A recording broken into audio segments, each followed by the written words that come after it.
Bitbit ng ilang dumalaw sa burol ni Nora Aunor ang mga alaalang hindi na mauulit kasama ang superstar. Maging sa bituin ni Nora Aunor sa Eastwood Walk of Fame, nagdaos ng vigil ang mga Noranian. Walang himala! Ang himala ay nasa puso ng tao!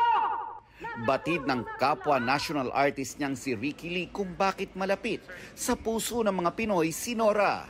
Naging simbolo siya na nagbigay ng hope, pag-asa sa mga Pilipino, yung mga nasa baba, so-called, mga nasa gilid, na may pag-asa silang mangarap at pwedeng matupad. So yung pagkatao niya mismo ang kanyang naging pinakamahalagang kontribusyon.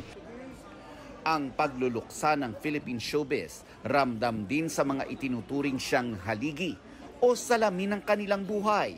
Bit-bit ko mula nag-work ako bilang comedian, bit ko ang pangalang Nora Aunor. Nagpapasalamat ako sa kanya. Si Kapuso actress Jo Berry, naging malalim din daw ang ugnayan kay Nora dahil sa pinagsamahan nilang seryeng Onanay. Yung pagiging mabait niya po sa lahat ng tao, literal po yun, kahit na sinong kausap niya, mabait po talaga siya. Ang anak niyang si Matet at kaibigan at long-time confidant na si John Rendez, patuloy ang tapang sa gitna ng pagluluksa. We're gonna try to make her proud and be strong and keep our head up and look for the future, look for the best for the future.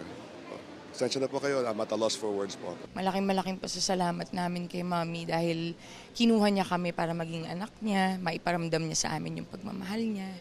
Umasa ako sa iyo pero wala kang ginawa.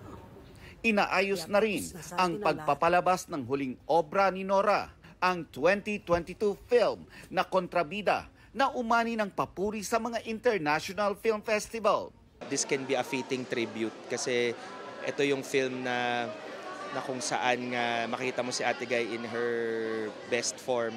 Na mahinga man ang superstar, hindi kailanman mamamahinga ang kanyang mga naging pamana sa ating kultura.